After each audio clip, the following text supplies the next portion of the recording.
नमस्कार दोस्तों, मैं राहुल कुमार आप सभी का अनअकैडमी के प्लेटफॉर्म पर हार्दिक स्वागत करता हूं। बहुत बहुत अभिनंदन करता हूं। जैसा कि दोस्तों आपको पता है कि हमारा आरएस का बैच सुचारू रूप से चल रहा है और इसके अंदर हम रेगुलर क्लासेस ले भी रहे हैं सारे एडुकेटर और सभी का बेनिफिट आप लोग उठा रहे हो। ठीक है, तो मैं इसी कड़ी में आज एक नए टॉपिक के साथ आपके साथ जुड़ा हूं कि अनअकैडमी राजस्थान एग्जाम।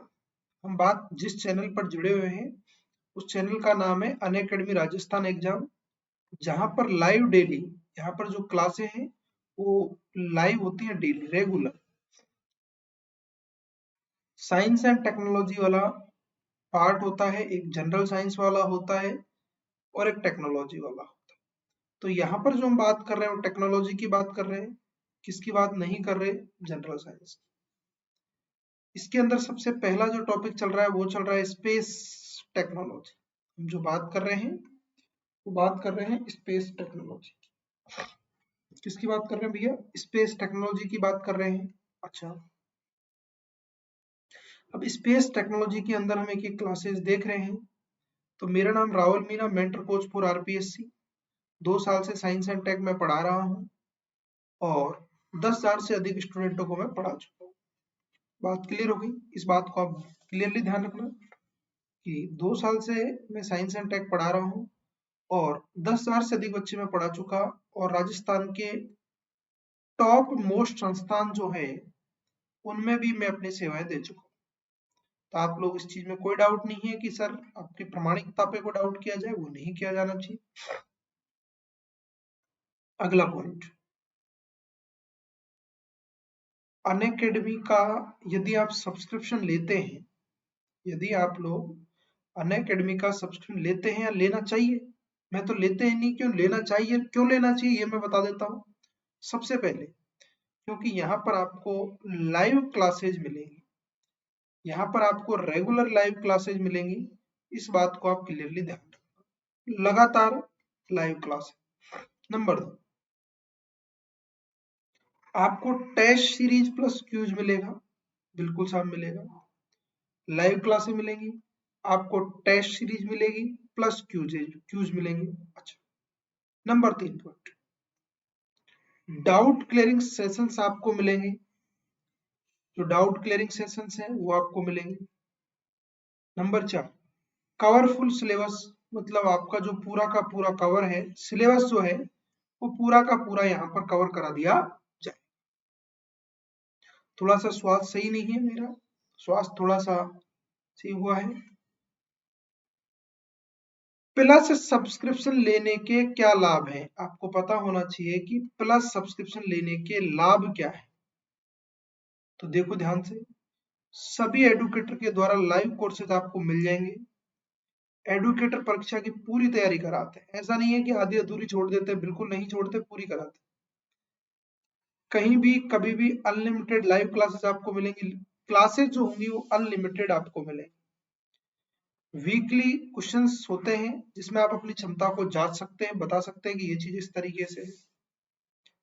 सभी प्लस कोर्स में डाउट क्लियरिंग क्लासेस होती है, बिल्कुल साफ होंगी, कोई दिक्कत नहीं। प्लस कोर्स में सब्जेक्ट को समझने के नए आकर्षक तरीके एडुकेटर द्वारा आपको बताते हैं। आप पीडीएफ को डाउनलोड कर सकते हो, आप टेस्ट सीरीज की कोई दिक्कत नहीं है और सही मार्गदर्शन की कोई समस्या नहीं। सबसे ज्यादा जो जरूरी है वो है प्रॉपर गाइडेंस, सही मार्गदर्शन। चीज को समझ रहे हो? जिन बच्चों को गाइडेंस नहीं मिलता वो बच्चे एग्जाम से बाहर हो जाते हैं। लेकिन अनअकैडमी पर सबसे जो प्लस पॉइंट है, वो सबसे बड़ा और प्लस पॉइंट यही माना जाता है कि अनअकैडमी पर इस तरह की कोई समस्या आपके सामने नहीं आएगी। ये आपको बहुत ही बेनिफिट रहेगा कि यहाँ पर जो एडुकेटर है वो आपको सही गाइडेंस, प्रॉपर गाइडेंस कर पाए। ठीक है भैया, अगला क्वेश्चन,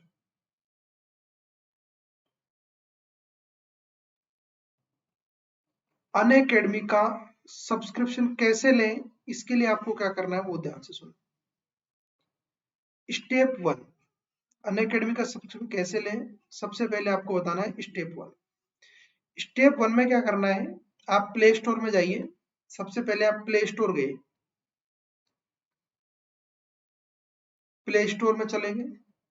जैसे ही प्ले स्टोर में जाएंगे अनअकैडमी लर्निंग ऐप आप लिख सकते हैं, और जैसे आप लिखेंगे वहां पर इंस्टॉल का साइन आ जाएगा इस तरीके का, आपको इसको भी दबा देना है, इसको क्लिक कर देना है इंस्टॉल को। जैसे आप इसको क्लिक करेंगे डियर इंडिया, ठीक है डियर, तो आपको तीसरे स्टेप में आएगा प्लस, आपको इस प्लस पे भी क्लिक कर देना है। प्लस पे क्लिक करने के बाद नंबर 4 पॉइंट आएगा स्टेट पीएससी, आपको स्टेट पीएससी चूज करना है। इसके बाद नंबर 5 जो आएगा वो आएगा गेट सब्सक्रिप्शन, नंबर 5 आएगा get subscription, number 5 get subscription.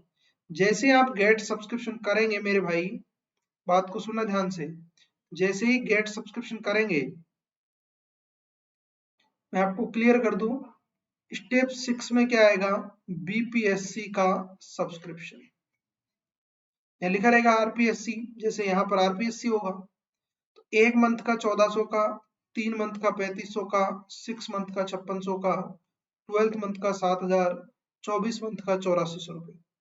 एक पूरी की पूरी आपके सामने यहाँ पर लिस्ट खुलेगी, उस लिस्ट में आपको देख लेना है, उस लिस्ट के अंदर आपको सारी चीजें देख लेनी,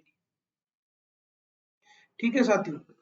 आपको एंटर रेफरल कोड, आपको यहाँ पर रेफरल कोड एंटर करना है, और मेरा रेफरल कोड है रावल 10, मेरा रेफरल कोड है रावल 10। जैसे आप कंटिन्यू करेंगे तो ध्यान रहे आपको रेफरल कोड यूज करना नहीं भूलना है, रेफरल कोड अप्लाई करना है डायरेक्ट यहां से, अप्लाई करेंगे, अप्लाई करने के बाद आपको क्या होगा, 10% का डिस्काउंट मिलेगा डियर इंडिया, 10% का डिस्काउंट दिला रहा हूं मैं, एक मेरे नाम का रेफरल कोड डालने में आपको 10% का डिस्काउंट मिलेगा भाई, और 12 मंथ का 6300 का, और 24 मंथ का 7560 रुपए का जो है ये आप सभी को प्राप्त होगा, और आप पेमेंट कर देना। इस पर यहाँ पर ईएमआई का ऑप्शन भी दिया हुआ है, क्रेडिट कार्ड से 24 महीने का यदि आप लेते हो तो यहाँ पर ईएमआई का ऑप्शन भी है, तो आप ईएमआई भी करा सकते हो, कोई दिक्कत नहीं है। सर मेरे साथ पास तो 1 साल रुपए देने के लिए नहीं है, मैं तो ईएमआई कराऊंगा, तो आप ईएमआई करा सकते हो, आप जैसे चाहो वैसे आप कर सकते हो। लेकिन एक बात को ध्यान रखना है, अनअकैडमी से पढ़ना है और रेफरल कोड रावल 10 डालना है। रेफरल कोड रावल 10 डालना बहुत ज्यादा जरूरी है, क्योंकि आपको डालना है, ईएमआई से लें चाहे कैसे भी करें वैसे करना है। Unacademy use my referral code, referral code में आपको फिर से बता देता हूं, रावल 10, भूल नहीं जाना, याद रखना है प्लस कोर्स लेते समय कि रावल 10 रावल 10 रावल 10। गेट सब्सक्रिप्शन 10% का क्या मिलेगा आपको, ऑफ मिलेगा, इस बात को आप ध्यान रखें। और इस पर ईएमआई भी सुविधा है, मैं आपको बता चुका हूं, ईएमआई की सुविधा भी अवेलेबल है, 10% का ऑफ मिलेगा मेरे भैया। Unacademy Rajasthan exam, Unacademy Rajasthan exam ये चैनल है, इसको आप सब्सक्राइब कर लो, अनअकैडमी राजस्थान एग्जाम चैनल को सब्सक्राइब कर लो, बेल आइकॉन को दबा लो, पीडीएफ को डाउनलोड कर लो, और वीडियो को लाइक एंड शेयर कर दो, वीडियो को लाइक और वीडियो को क्या कर दो दोस्तों, शेयर कर दो। इस बात को विशेषतः ध्यान रहे, रेफरल कोड यूज करना ना भूलें, रेफरल कोड है रावल 10, मेरा रेफरल कोड है दोस्तों रावल 10, तो रावल 10 यूज करना ना भूलें, इस बात को विशेषतः ध्यान, ठीक है साथियों। तो ये चीज आपके लिए बहुत इंपॉर्टेंट है, इन चीजों का विशेषतः ध्यान रखा करें। अब चलते हैं आगे पॉइंट पर, आज अपन किस चीज पर चर्चा करेंगे, आज अपन चर्चा करेंगे अंतरिक्ष की परिभाषा, स्पेस की डेफिनेशन। आज मैं देखो, एक दिन मैंने आपको रॉकेट पढ़ाया ना, लास्ट क्लास के अंदर रॉकेट भी पढ़ा चुका हूँ, उपग्रह भी मैं आपको पढ़ा चुका हूँ, रॉकेट पढ़ा दिया, उपग्रह पढ़ा दिया है, ठीक है भैया, रॉकेट पढ़ाया, उपग्रह पढ़ाया, और भारत के मिशन पढ़ाया और आज मैं पढ़ा रहा हूं स्पेस की डेफिनेशन। ठीक है, बहुत इंपॉर्टेंट पार्ट है। आज हम जानेंगे कि अंतरिक्ष क्या है, कैसा है अंतरिक्ष, क्या है इसके अंदर, कहाँ है अंतरिक्ष, ये सारी चीजें हम चर्चा करें। तो सबसे पहला पॉइंट अपन चलता है पॉइंट टू पॉइंट। अंतरिक्ष की परिभाषा जैसे ही शब्द आया तो देखो क्या शब्द आया हमारे लिए। अंतरिक्ष एक विशाल त्रिविमीय संरचना है। अंतरिक्ष एक विशाल त्रिविमीय संरचना है जिसका कोई केंद्र नहीं होता, जो पृथ्वी के वायुमंडल की समाप्ति से आरंभ होता है। मैं आपको क्लियर बता दूं कि जैसे ये हमारी पृथ्वी है, ध्यान से सुनना, इस पृथ्वी पर यहां पर क्या है, वायुमंडल। यहां पर क्या है, वायुमंडल। और इस वायुमंडल के बाद में यहां पर क्या है दोस्तों, स्पेस। वायुमंडल के बाद क्या है दोस्तों, स्पेस है। कि ये पृथ्वी, पृथ्वी के बाद वायुमंडल और वायुमंडल के बाद क्या है, स्पेस। पहली बात तो ध्यान रख लेना, इसके लाइन का ये मतलब। पृथ्वी के वायुमंडल की समाप्ति के बाद क्या आता है, स्पेस। वायुमंडल में एक रेखा होती है जिसे बोलते हैं कारमान रेखा। कारमान रेखा के बाद अंतरिक्ष की क्या होती है दोस्तों, शुरुआत होती है। इस बात को ध्यान रख लेना कि कारमान रेखा के बाद अंतरिक्ष की क्या होगी, शुरुआत होगी। अच्छा, अब ये क्या है दोस्तों, एक पूरी की पूरी स्ट्रक्चर है 3D की, जिसके 3 डायमेंशनल है, 3 भुजाएं हैं। तो इसका मतलब कि जो 3D होता है उसका कोई सेंटर नहीं होता। जो केंद्र होता है, मतलब जो 3D स्ट्रक्चर होती है ना, उसका कभी भी केंद्र नहीं होता है, उनका सेंटर ही नहीं होता है, वो हमेशा विदाउट सेंटर की ही होती है। बात क्लियर होगी, उनका कभी सेंटर नहीं होता, विदाउट सेंटर के ही होती है। तो सबसे पहली बात तो ये आपके सामने स्पेस की डेफिनेशन आ गई कि अंतरिक्ष एक 3D संरचना है जिसका कोई सेंटर नहीं है और जो पृथ्वी के वायुमंडल की समाप्ति से प्रारंभ होता है। जो पृथ्वी के वायुमंडल की समाप्ति से प्रारंभ होता है। ये किसकी बात कर रहा है, अंतरिक्ष की परिभाषा की बात। ये किसकी बात कर रहा है, अंतरिक्ष की परिभाषा की बात कर रहा है। चलो अगले पॉइंट पर चलते हैं। तो ये तो हो गई डेफिनेशन, ठीक है मेरे भाई। अगला पॉइंट, अंतरिक्ष की कक्षा। अंतरिक्ष की कक्षा। अंतरिक्ष की कक्षा क्या होती है दोस्तों, ये कोई बिंदु है, ये कोई डॉट, मतलब कोई वस्तु है, कोई पॉइंट है। इस पॉइंट के चारों ओर ये कोई पथ है, ये एक पथ है। इस पथ पर कोई चक्कर लगाता है कि किसी स्थिर बिंदु के चारों ओर, किसी स्थिर बिंदु के चारों ओर जिस पथ पर चक्कर लगाया जाता है उसे कक्षा कहा जाता है। कि स्थिर बिंदु के चारों ओर, स्थिर बिंदु के चारों ओर जिस पथ पर चक्कर लगाया जाता है उसे कक्षा कहा जाता है। कक्षाओं का वर्गीकरण ऊंचाई के आधार पर। बात क्लियर हो गई।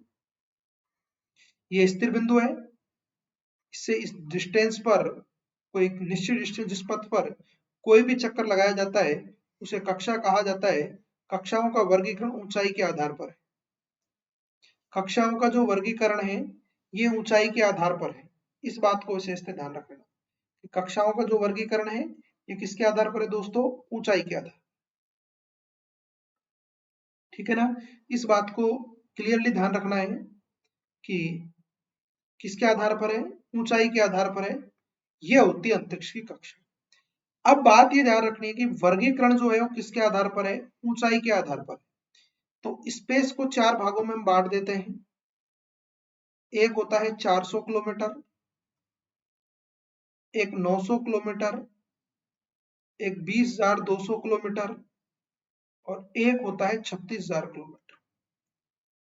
इन 4 भागों में दोस्तों हमने किसको बांट रखा है? अंतरिक्ष को। स्पेस को टोटल कितने भागों में बांट रखा है हमने? 4 भागों में हमने बांट दिया। 400 kilometre, 900 kilometre, 20,200 kilometre, then 36,000 kilometre. बात क्लियर हो गई यहां तक? चलो ठीक है, अब हम आगे चलते हैं। अब आ जाओ, संरचना की बात कर रहे हैं। किसकी संरचना? स्पेस की संरचना। अब हम बात किसकी कर रहे हैं दोस्तों? स्पेस की संरचना की हम बात कर रहे हैं कि स्पेस की संरचना क्या है और कैसी होती है स्पेस की संरचना। सबसे पहले हम पॉइंट टू पॉइंट बात करेंगे। 400 किलोमीटर, 900, 20,200 और 36,000 किलोमीटर।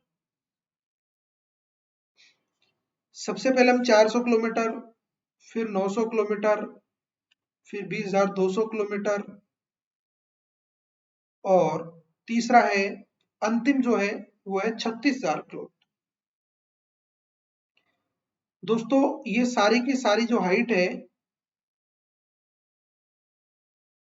ये अर्थ से ली गई है। अर्थ मीन मतलब पृथ्वी से ली गई है। ये जो हाइट है कहां से ली गई है दोस्तों? पृथ्वी से।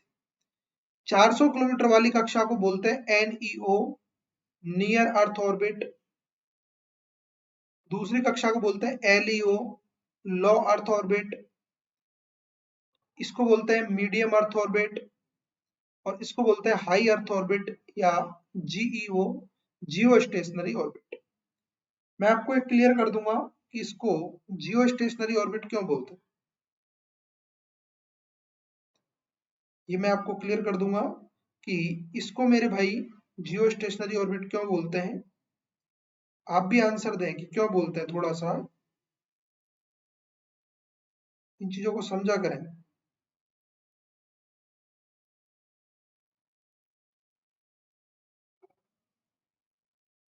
ठीक है मेरे भाई, बात क्लियर हो गई? अच्छा,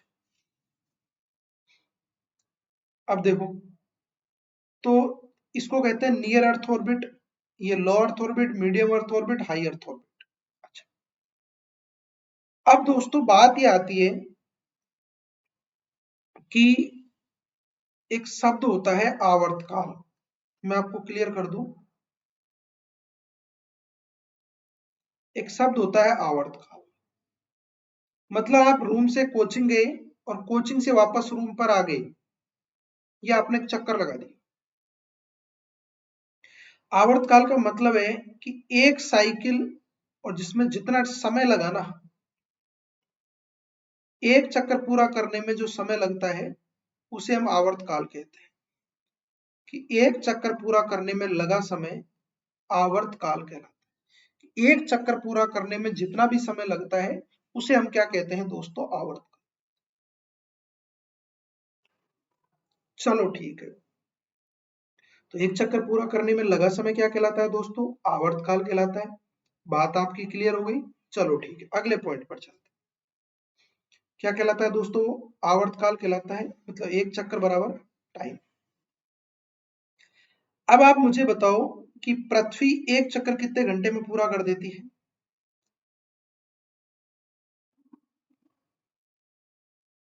एक चक्कर पूरा कितने घंटे में कर देती है? 24 घंटे। पृथ्वी एक चक्कर पूरा कितने घंटे में करती है भैया? 24 घंटे में करती है। तो ये बात क्लियर होगी। 400 किलोमीटर वाली कक्षा में जो उपग्रह छोड़ा जाता है उसका कोई आवर्तकाल नहीं होता, वो अपनी जगह पर स्थिर रहता है। क्लियर हो गई? अच्छा, जो 900 किलोमीटर वाली कक्षा है उसमें यदि कोई उपग्रह छोड़ेंगे तो वह एक चक्कर 85 से 90 मिनट में पूरा कर देगा। ये बात भी ध्यान रख लेना, कितने किलोमीटर? 900। यदि हम 20,200 पे छोड़ेंगे तो उसका आवर्तकाल 12 घंटे है, मतलब वो एक चक्कर 12 घंटे में पूरा कर दे। अंतिम जो है टी बराबर 24 घंटे है, इसका मतलब क्या हुआ कि 36,000 किलोमीटर वाली कक्षा में जो सैटेलाइट छोड़ा जाता है वह एक चक्र 24 घंटे में पूरा करता है। बात को ध्यान रख लेना, सबसे दूर है इसलिए हाई अर्थ ऑर्बिट कहते हैं, लेकिन इसका आवर्तकाल 36,000 किलोमीटर वाली कक्षा का आवर्तकाल और पृथ्वी का आवर्तकाल हमेशा समान होता है, इसलिए दोस्तों इसे जियो स्टेशनरी ऑर्बिट भी कहते हैं। इसे कहते हैं भू स्थिर कक्षा या जियो स्टेशनरी ऑर्बिट इसलिए कहते हैं क्योंकि मेरे भाई इसका जो आवर्तकाल है पृथ्वी का आवर्तकाल समान है। इसका मतलब ये हुआ कि यदि पृथ्वी की सतह से कभी 36,000 की ऊंचाई पर देखा जाता है तो उस समय उपग्रह हमें स्थिर दिखाई देता है। उपग्रह हमें कैसा दिखाई देता है दोस्तों? स्थिर दिखाई देता है। इस बात को आप क्लियरली ध्यान में रख लेना। आपको उपग्रह कैसा दिखाई देगा दोस्तों? स्थिर दिखाई देगा। इस बात को आप क्लियरली आपके दिमाग में सेट रख लेना। ठीक है मेरे भाई, ये चीज है। कितना हो गया? ये बात हो गई यहां तक। अच्छा, अब साहब एक बात बताओ, सैटेलाइट का क्या सीन है? ये सर ये उपग्रह वाला क्या सीन है, इसको क्लियर करो।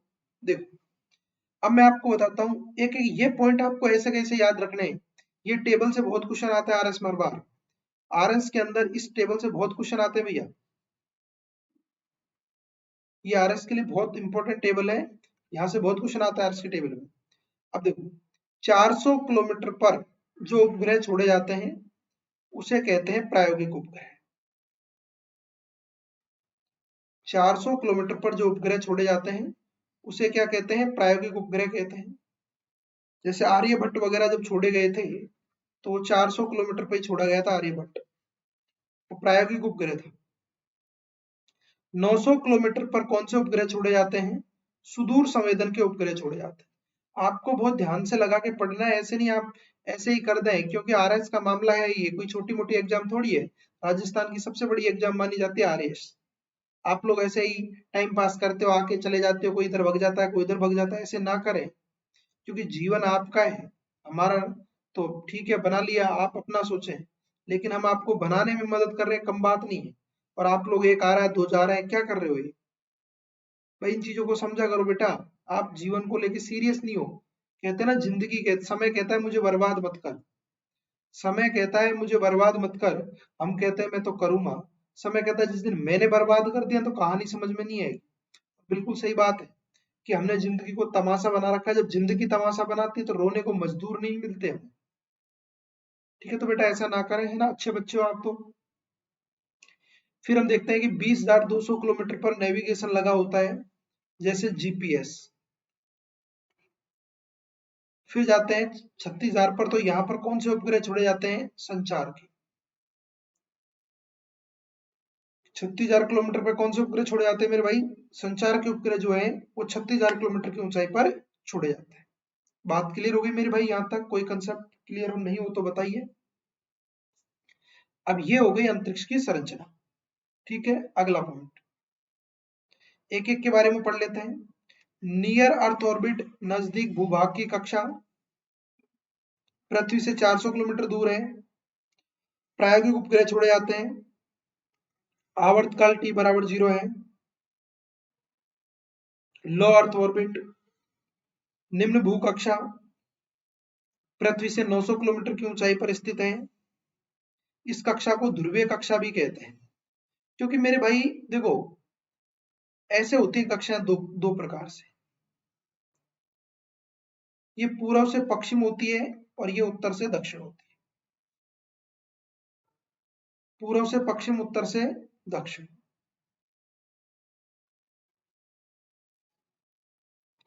ये जो उत्तर से दक्षिण है ना मेरे भाई, ध्यान से सुनना, जो उत्तर से दक्षिण है इस कक्षा को ध्रुवीय कक्षा कहते हैं।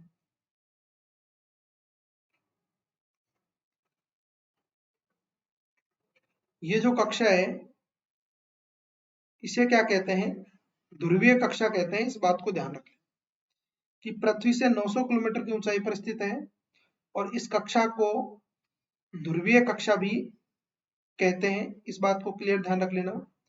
और ये पृथ्वी से 900 किलोमीटर की ऊंचाई पर स्थित है। इसमें सुदूर संवेदन उपग्रह छोड़े जाते हैं। इसमें सुदूर संवेदन उपग्रह छोड़े जाते हैं, इस बात को क्लियर रखना।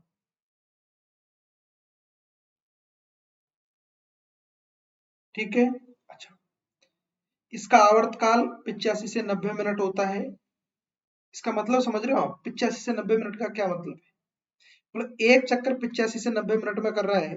अगर आपसे पूछा जाए कि एक सुदूर संवेदन उपग्रह पूरे दिन में कितने चक्कर करेगा, तो पूरे दिन में कितने घंटे होते हैं? 24 गुणा 60 बटे 90, 0 से 0, 3 से 2 बार, 3 से 3 बार, 3 से 8 बार, आंसर आएगा 15 से 16 चक्कर। ये बहुत बार क्वेश्चन पूछा गया है कि एक सुदूर संवेदन उपग्रह पूरे दिन में पृथ्वी के कितने चक्कर करता है, तो आपको पता होना चाहिए कि 15 से 16 चक्कर करता है, क्योंकि साहब उसका आवर्तकाल जो है वो कितना होता है? 85 से 90 मिनट। अब ध्यान रख लेना, इस कक्षा के लिए भारत के पास एक रॉकेट है, वो रॉकेट कौन सा है? PSLV। वो मूलतः इसी कक्षा के लिए बना हुआ है। कौन सा रॉकेट दोस्तों? PSLV जो रॉकेट है वो मूलतः इसी कक्षा के लिए बना हुआ है। तो आपको पता होना चाहिए कि LEO जो कक्षा है वो PSLV वाली जो कक्षा है, जिसमें एक सैटेलाइट 15 से 16 चक्कर काटेगा, और आवर्तकाल क्योंकि उसका 85 से 90 मिनट का ही होता है।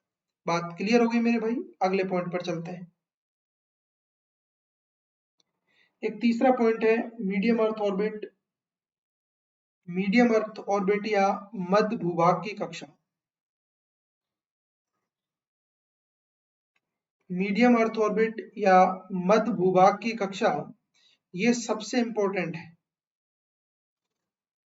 तो देख सुनना क्या होता है। पृथ्वी से 20,200 किलोमीटर की ऊंचाई पर स्थित है। ठीक है भैया। दूसरा पॉइंट, इस कक्षा में नेविगेशन के उपग्रह स्थापित किए जाते हैं। बिल्कुल सही बात है, जो नेविगेशन वाले उपग्रह होते हैं वो छोड़े जाते हैं। इसका आवर्तकाल 12 घंटे है। बिल्कुल साहब, इसका आवर्तकाल 12 घंटे है, कोई दिक्कत वाली बात नहीं है। इसका आवर्तकाल कितने है मेरे भाई? 12 घंटे। ये सारी चीजें, पृथ्वी से 20,200 किलोमीटर की ऊंचाई, नेविगेशन के उपग्रह, आवर्तकाल कितना? 12 घंटे। ये तीनों पॉइंट बहुत इंपॉर्टेंट है, तीनों पॉइंट बहुत इंपॉर्टेंट है। अब इसमें पूछ रहे कि नेविगेशन कितने चक्कर काटता है, तो आप डायरेक्ट ही 24 में भाग किसका दे दो? 12 का। हम कह देंगे दिन में 2 चक्कर काटता है भैया, कि दिन में कितने चक्कर काटेगा? टोटली 2 चक्कर काटता है, इस बात को ध्यान रहे लो। बात खत्म होती है। अगला पॉइंट,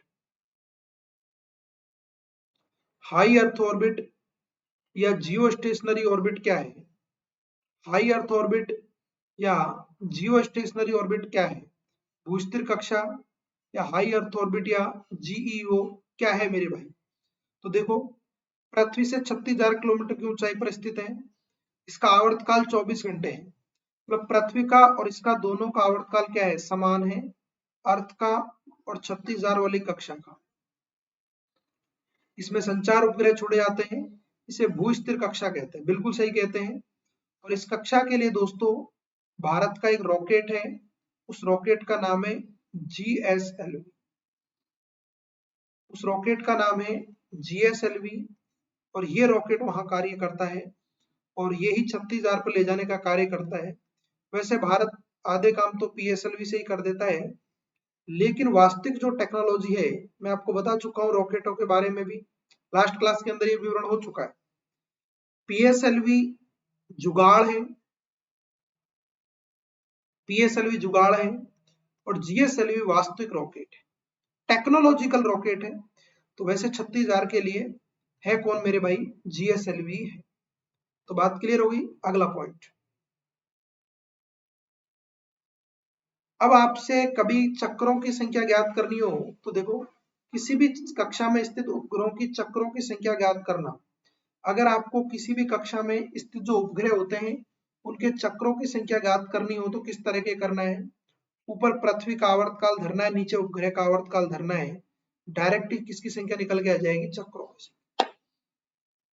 ऊपर जितना पृथ्वी का आवर्तकाल है वो रख दो, नीचे उपग्रह का जो आवर्तकाल है वो रख दो, डायरेक्ट आपको चक्रों की संख्या आएगी। जैसे मैं कह दूं कि पृथ्वी का आवर्तकाल 24 है, उपग्रह का आवर्तकाल भी 24 है, एक बराबर हो गया मामला। मैं कह दूं कि 24 है पृथ्वी का, सैटेलाइट का मेरा 12 है, मैंने काटा कितना आया 2। इसका मतलब जो अमेरिका का जो जीपीएस है वो भारत की सतह से दिन में कितनी बार गुजरता है, 2 बार गुजरता है 24 घंटे के अंदर।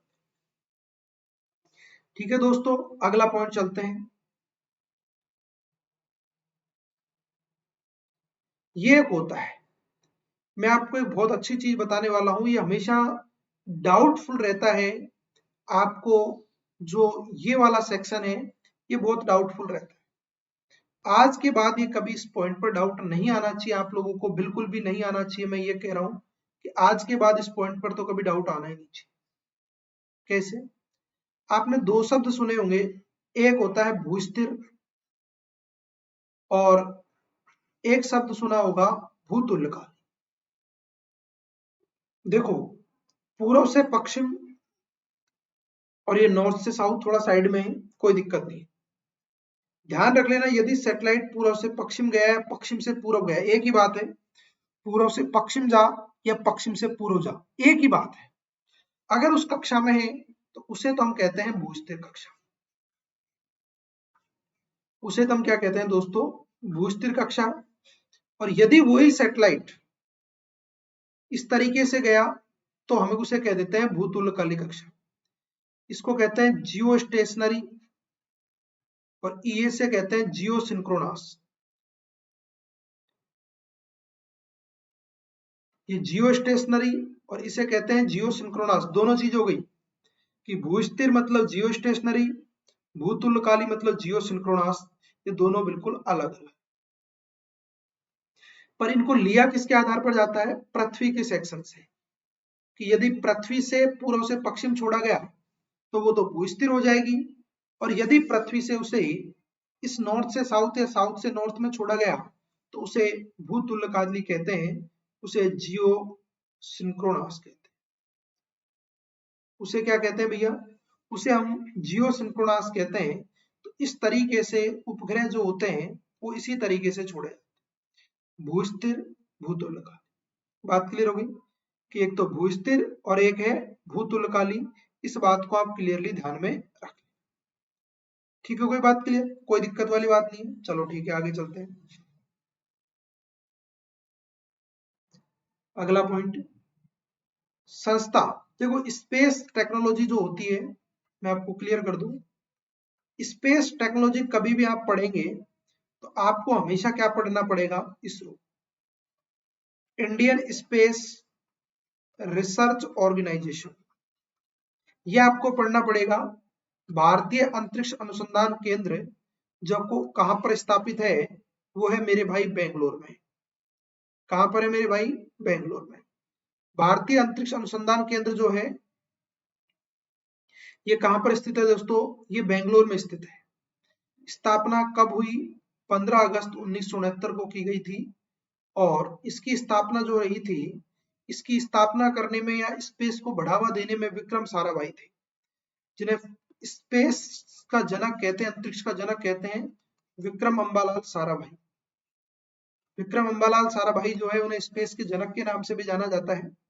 तो आप इन चीजों को क्लियर ध्यान रखें। तो स्थान कहां पर है इसका, बेंगलोर में है। और इससे संबंधित जो भी सारी चीजें होती हैं तो आप ये मान के चले कि स्पेस के अंदर जो भी बात होगी वो इसरो ही करेगा। स्पेस के अंदर कोई भी फ्लक्चुएशन लाएगा, कोई भी कुछ भी करना है तो वो सारा कौन करेगा मेरे भैया, इसरो ही करेगा, और कोई कुछ नहीं करेगा उसमें। बात क्लियर हो गई। अगला क्वेश्चन, एक आती है बिग स्काई थ्योरी। अब मैं आपको बता दूं, वो तो स्पेस बता दिया। अब स्पेस में क्या हो रहा है, हम लगातार उपग्रह छोड़ते जा रहे हैं।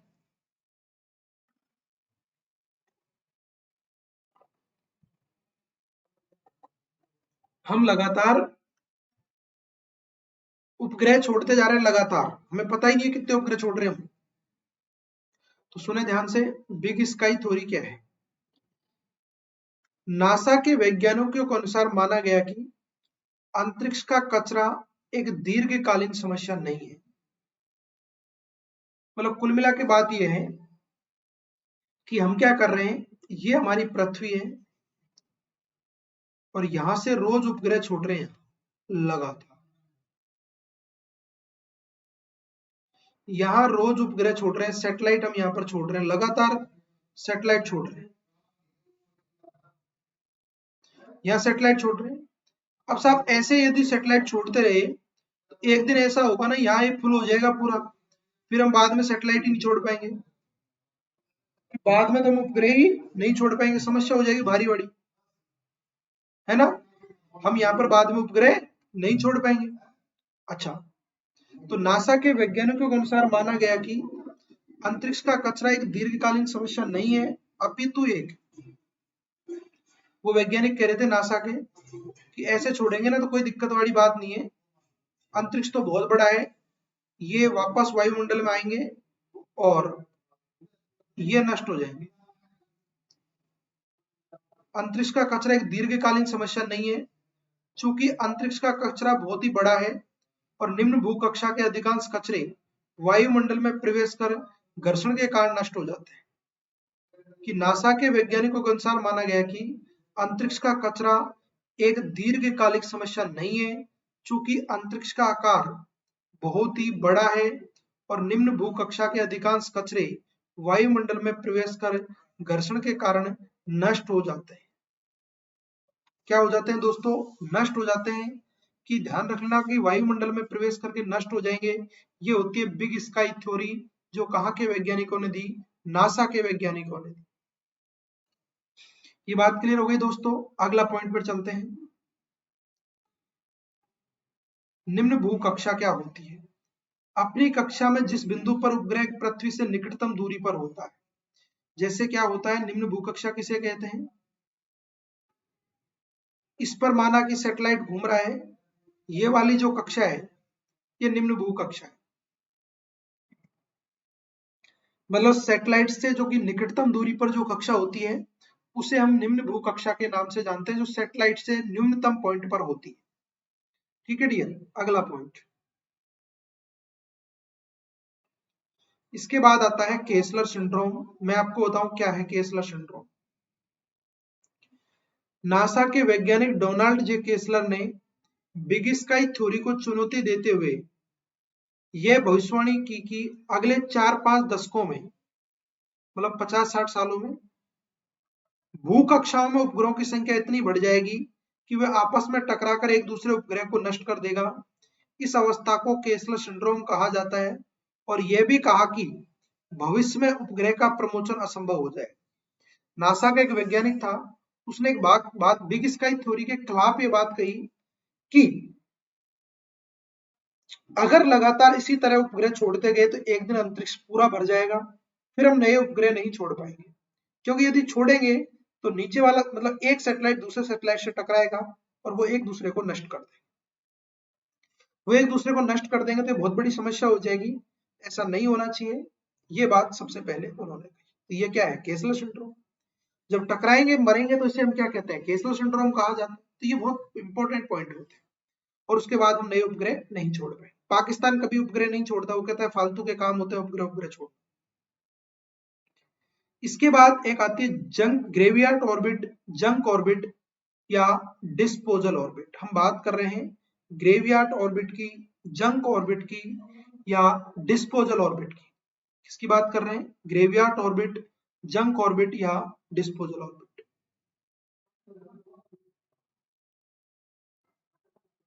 इस ऑर्बिट का उपयोग किसी उपग्रह की संपूर्ण संचालन अवधि खत्म होने के बाद किया जाता है। उपग्रहों के आपस में टकराने की संभावना को खत्म करने के लिए है। संचालन अवधि खत्म होने के बाद उपग्रह को मुख्य कक्षा से हटाकर ग्रेवियार्ड ऑर्बिट में स्थापित कर दिया जाए।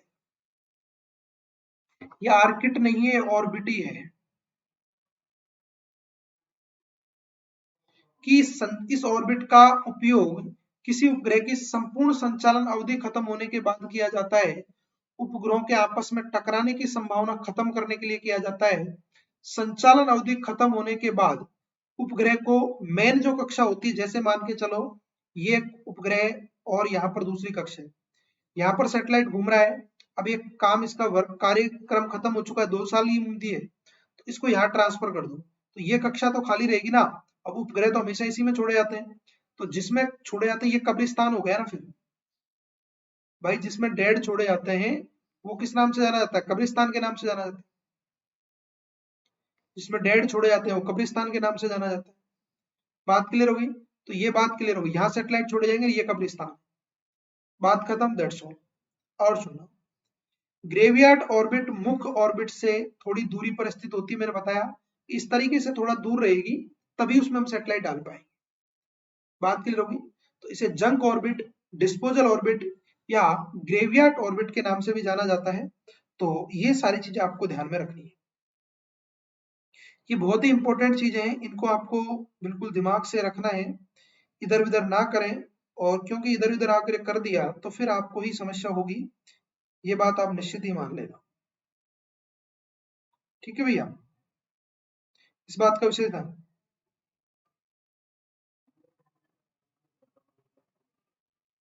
ठीक है भैया, तो ये सबसे इंपॉर्टेंट बात है कि ग्रेवियार्ड ऑर्बिट, जंक ऑर्बिट या डिस्पोजल ऑर्बिट क्या होती है, इन चीजों का विशेष ध्यान रखें। ठीक है ना? तो जो लोग अनअकैडमी का सब्सक्रिप्शन लेने चाहते हैं वो जरूर लें, और मेरा रेफरल कोड है रावल10। धन्यवाद दोस्तों, आप मेरा रेफरल कोड यूज कर सकते हैं और अनअकैडमी का प्लस कोर्स ले सकते हैं, जैसे कि मैंने आपको वीडियो में फर्स्ट टाइम पहले बताया था। तब तक के लिए धन्यवाद, मिलते हैं नेक्स्ट टाइम पे नए एपिसोड में, तब तक के लिए धन्यवाद, टाटा बाय बाय।